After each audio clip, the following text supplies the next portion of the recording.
ఫైనల్గా అయితే మనం మినిస్టర్ గారిని అయితే కలిసేసాం.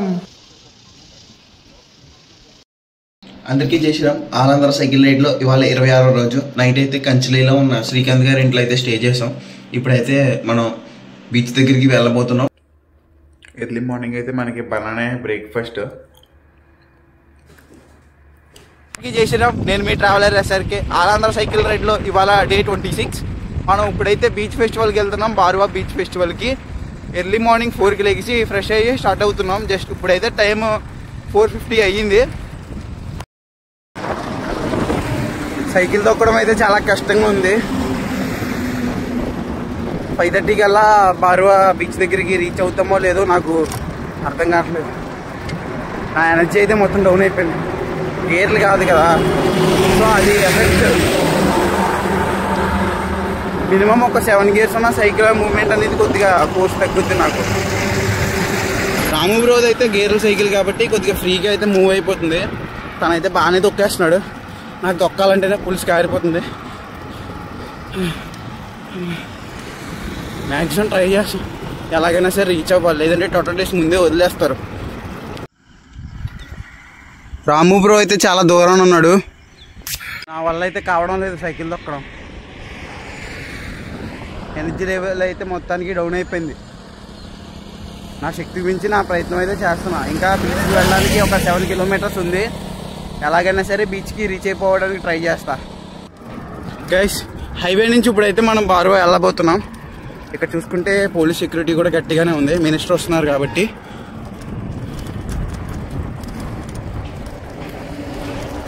హైలైట్ ఏంటంటే గేట్ కూడా వేస్తారు మనకి. అసలే లేట్ అవుతుందిరా బాబు అనుకుంటే మళ్ళీ రైల్వే గేట్ ఒకటి. మనం బీచ్ రీచ్ అవ్వడానికి అయితే ఇంకా 2.5 కిలోమీటర్స్ ఉంది. కరెక్ట్గా ఇక్కడ పైడితల్లి అమ్మవారి గుడి దగ్గర ఉన్నాం.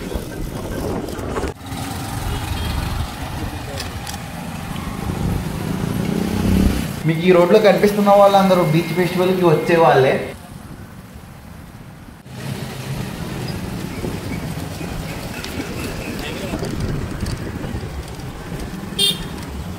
చింటూ బ్రో కూడా బీచ్ ఫెస్టివల్ చూడడానికి వస్తాడా?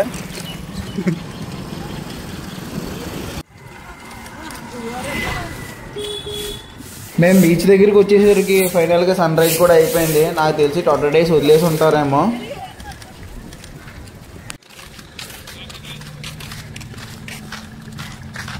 ఫైనల్గా మనం బారువా బీచ్కి అయితే రీచ్ అయిపోయాం.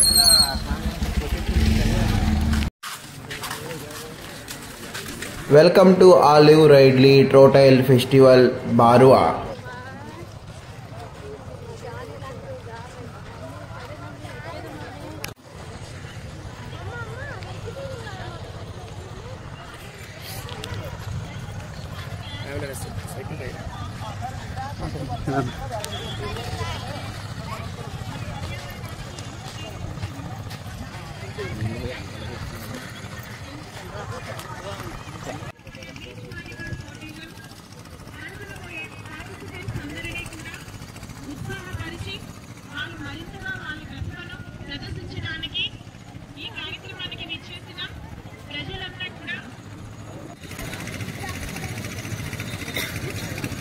టెన్ టు 12 అవర్స్ కష్టపడితే కానీ ఈ తాంబేలు బొమ్మ తయారవ్వలేదు. అది తయారు చేసింది అయితే ఇవన్నీ.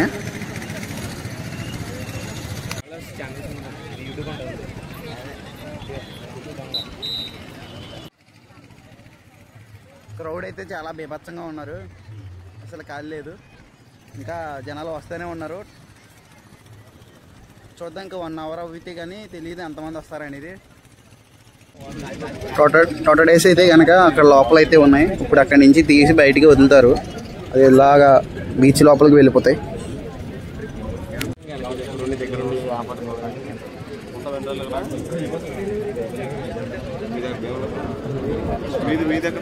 అది నర్సాపురం అన్న, వెస్ట్ గోదావరి కాదండి. నేను ఆంధ్రలో ఉన్న ఒక 20 డిస్ట్రిక్ట్ దాకా సైకిల్ రైడ్ చేస్తాను.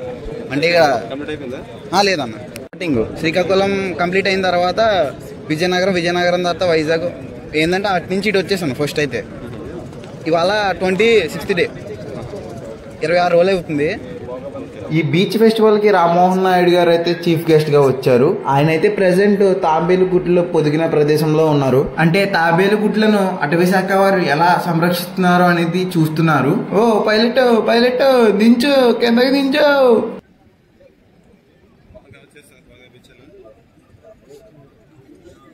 గైస్ ఇక్కడ మీకు కనిపిస్తున్నారు కదా, ముగ్గురు పైలట్లు అయితే ఇక్కడ ఉన్నారు. దాదాపు బీచ్ మొత్తంలో దగ్గర దగ్గర ఒక 10 డ్రోన్లు అయితే తిరుగుతున్నాయి.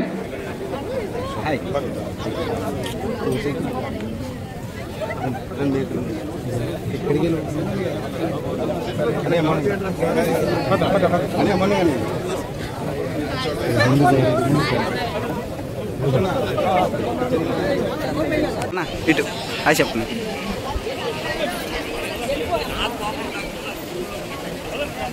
సరే ఆయన వచ్చేటప్పుడు ప్రకారం వచ్చింది.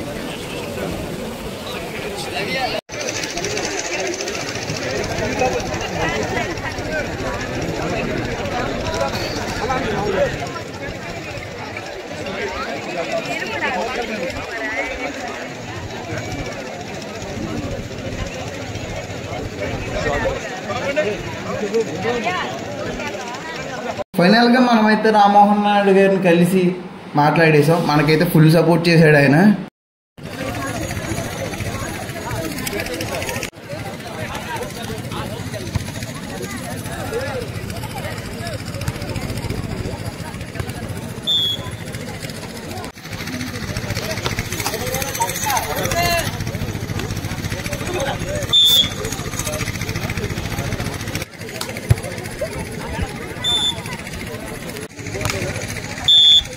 బీచ్ లో స్కూబా డైవింగ్ కూడా పెట్టారు. కాకపోతే ఎవరిని తీసుకెళ్తలేదు, జస్ట్ షో ఆఫ్ చేస్తున్నారు అంతే.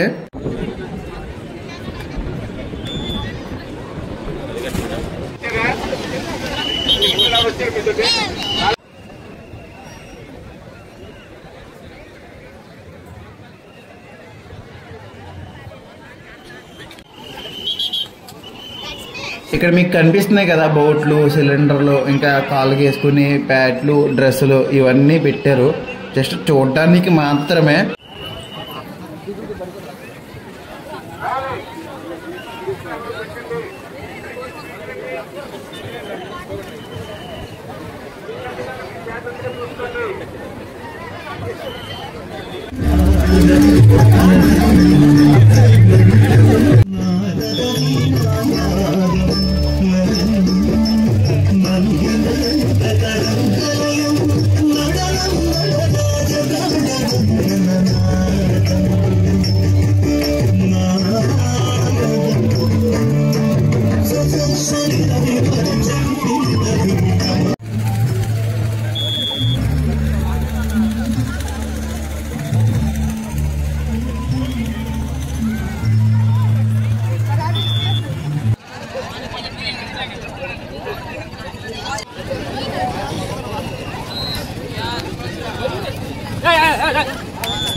మన పేదలు ఆడుతున్నాయి పాటడే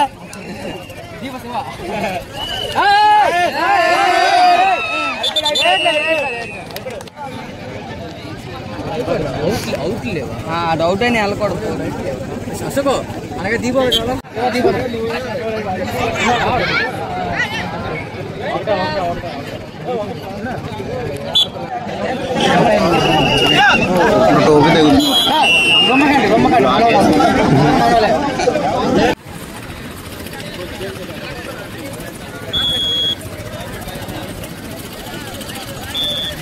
ఇక్కడ కనిపిస్తున్న మీకు ఎలక్ట్రానిక్ ఐటమ్స్ అన్ని సముద్రంలో దొరికినవేనంట. ప్లీజ్ అండి, ఇలాంటి ఐటమ్స్ అయితే కనుక మీరు సముద్రంలో అయితే పడేయొద్దు. సముద్రంలో ఇలాంటివన్నీ పడేయడం వలన చాలా వరకు అరుదైన జాతులన్నీ అంతరించిపోతున్నాయి. అందులో ఆలివ్ జాతి తాబేలు కూడా ఒకటి. అందరిలో అవేర్నెస్ తీసుకురావడం కోసం ఇవి తీసుకొచ్చి ఇక్కడ పెట్టారు.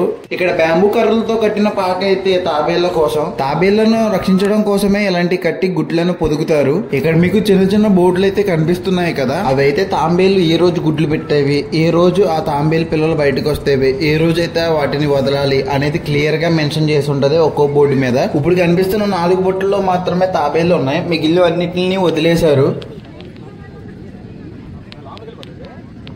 తాబేలు జాతి గురించి పూర్తి వివరాలు ఈ బోర్డుల రూపంలో క్లియర్ గా చూపిస్తున్నారు. సముద్రంలోంచి తాబేలు బయటకు వచ్చి గుడ్లు పెట్టి వెళ్లిపోతుంది. వాటి అడుగు జాడలను ఎత్తుక్కుంటూ వెళ్లి గుడ్లు ఎక్కడున్నాయో చూసి వాటిని కలెక్ట్ చేసుకుంటారు. అలా సేకరించిన గుడ్లన్నీ తీసుకొచ్చి ఒక చోట పెడతారు. ఇక్కడే బొంగు కర్రలతో పందిరి వేసి గుంతలు తవ్వుతారు. ఆ గుంతలు అనేది ఎంత ఉండాలనేది మెజర్మెంట్ చేసుకుని మరీ తవ్వుతారు. ఇక్కడ మీకు ఫోటోలో కనిపిస్తున్నట్టుగా బోట్లు అయితే తయారు చేస్తారు. ఏ రోజైతే తాబేలు గుడ్లు పెట్టింది అనేది డేట్ రాసి ఆ గుంతల్లో పెట్టి గుంత పైన అయితే బుట్టలు పెడతారు. బుట్టలు ఎందుకు పెడతారా అంటే గుడ్లోంచి బయటికి వస్తే వాటికి గాలాడడానికి, ఇంకొకటి అవి బయటికి వెళ్లకుండా ఉండడానికి ఆ బుట్టలు అడ్డంగా పెడతారు.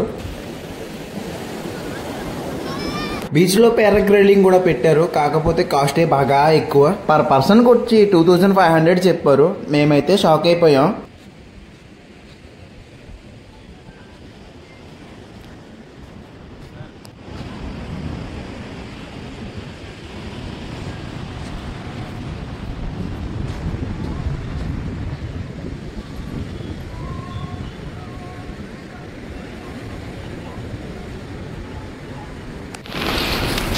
పెళ్లి డ్యాన్స్ చేస్తున్నాడు బ్రో అయితే. వామ్మో, ఇన్ని రకాల పిండి వంటలు ఉన్నాయా? ఇక్కడ మీరు చూసుకున్నట్టయితే దగ్గర దగ్గర ఒక 50 రకాల పిండి వంటలు అయితే ఉన్నాయి. అన్ని డిస్ప్లే పెట్టారు. ఒకటి కూడా తినడానికి అయితే కాదు. ఇదైతే తరతరాలుగా మన ఆంధ్రప్రదేశ్ లో ప్రసిద్ధి చెందిన పిండి వంటలు. ఇక బీచ్ నుంచి బయటకు వచ్చేసి టీ బ్రేక్ అయితే తీసుకున్నాం మేమిద్దరం. జై శ్రీరామ్ అన్న. జై శ్రీరామ్. జై శ్రీరామ్. మన ఆంధ్ర సైకిల్ రైడ్ లో భాగంగా ఇక్కడ దేవాలయం ఉందని తెలుసుకున్నాను. సారీ ఒకటి కాదు మామ, 2 దేవాలయాలు అయితే ఉన్నాయి. ముందుగా మేము కోటిలింగేశ్వర స్వామి ఆలయానికి అయితే వెళ్ళాము. ఈ గుడి అయితే చాలా పురాతనమైనది, కాకపోతే అది శిథిలం అవ్వడం వలన కొత్త గుడి అయితే కన్స్ట్రక్ట్ చేశారు. ఈ గుడి గురించి అయితే నేను ఒక ఫుల్ వీడియో చేస్తాను. ఈ ఆలయంలో 1 లింగాలకి 1 లింగం తక్కువ అంట. ఇక్కడ మీకు కనిపిస్తున్న ఆలయం అయితే దాదాపుగా ఒక 700 సంవత్సరాల క్రితంది. ఈ ఆలయం గురించి కూడా ఒక ఫుల్ వీడియో చేస్తాను. ఈ ఆలయంలో జనార్దుడు కొలువై ఉన్నాడు. బారవ నుంచి మళ్ళీ హైవేకు వచ్చేసిన తర్వాత వాటర్ కోసం ఆగాము. ఆగైతే మళ్ళీ రామ్మోహన్ నాయుడు గారు కనిపించారు. కింద క్రౌడ్ ఎక్కువ ఉండడం వల్ల సరిగ్గా మాట్లాడలేకపోయాము. ఇప్పుడైతే ఫ్రీగా ఉన్నారు కాబట్టి మాట్లాడేసాం బానే. ఆంధ్ర సైకిల్ రైడ్లో ఇవాళ 26వ రోజు. మనమైతే ఇప్పుడు కంచెలి నుంచి స్టార్ట్ అయిపోయాం. ఇవాళ ఇచ్చాపురం అనేది రీచ్ అవుతాం. ఇచ్చాపురం అనేది పెద్ద డిస్టెన్స్ ఏం లేదండి, 11 కిలోమీటర్లు ఉంది. మన రాము బ్రో చూడండి ఎంత ఫాస్ట్గా వెళ్ళిపోతున్నాడు.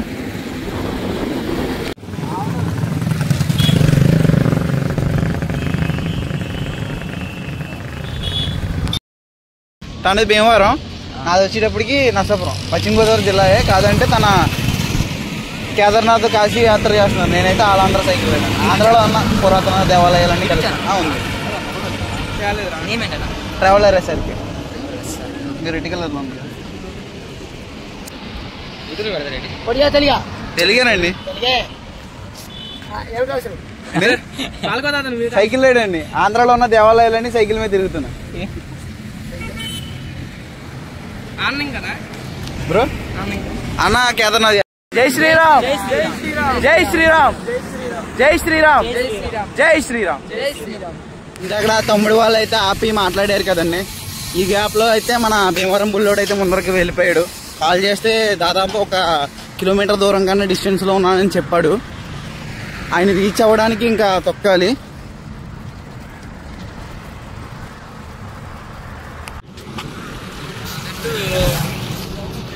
గ్యాస్ బోర్డు అయితే పడిపోయింది. అసలు కనీసం ఏం పడ్డది ఏంటని కూడా చూడట్లేదు. బైక్ ఎక్కించి మరీ వెళ్ళిపోతున్నారు. మొత్తం నలిగిపోయింది గ్యాస్. గ్యాస్ ఇప్పుడు మన ముందర అయితే కనిపిస్తుంది కదా, అదే మన ఆంధ్రప్రదేశ్ లాస్ట్ టోల్ ప్లాజా.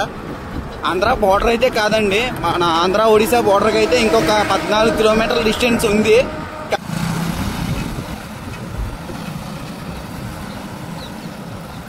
బోర్డర్కి అయితే ఆంధ్ర ఒడిశా బోర్డర్కి అయితే ఇంకొక 14 కిలోమీటర్ డిస్టెన్స్ ఉంది. కాదంటే ఇంతకు ముందు ఈ టోల్ ప్లాజా అయితే ఇంతకు ముందు వేరే చోట ఉండేది, అంటే ఇచ్చాపురం దాటాక. కానీ ఇది ముందర పెట్టారు. రీజన్ ఏంటంటే మనం ఈ టోల్ ప్లాజా దాటిన తర్వాత ఒడిశాలో అడుగు పెడతాం, మళ్ళీ ఆంధ్రప్రదేశ్లోకి వస్తాం. ఆంధ్రప్రదేశ్లో ఉన్న ఇచ్చాపురానికి అయితే మనం వెళ్తాం. ఆ తర్వాత మళ్ళీ ఒడిశా బోర్డర్ వస్తుంది, అదే లాస్ట్ బోర్డర్ కోసం భీమవరం బుల్లోడు అయితే వెయిట్ చేస్తున్నాడు ఇక్కడ. జై శ్రీరామ్, జై శ్రీరామ్, జై శ్రీరామ్, జై శ్రీరామ్, జై శ్రీరామ్, జై శ్రీరామ్ అన్న వెళ్తున్నాడు కదా ఎక్స్పల్స్. యాక్చువల్గా నాది ఎక్స్పల్స్ అనుకోండి.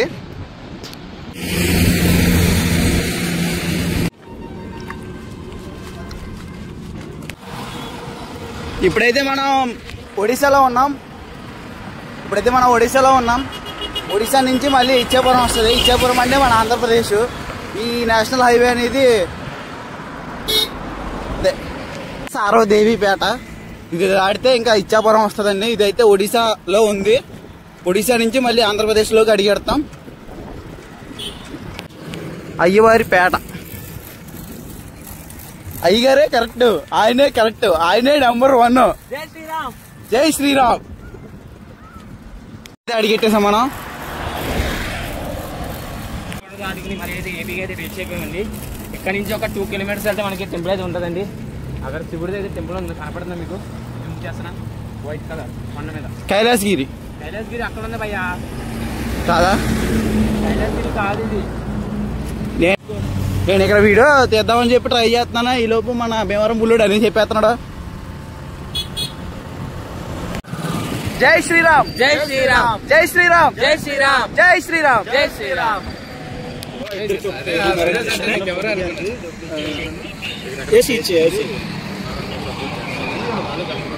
సరే నేను ఆవిడ తెలుసు. నేను చూసాను. మన వెనకాల అయితే కనిపిస్తున్నారు కదా, ఈ అన్న చందు అన్న, ట్రావెలర్ చందు అని మీకు చాలా మందికి తెలిసే ఉంటాడు.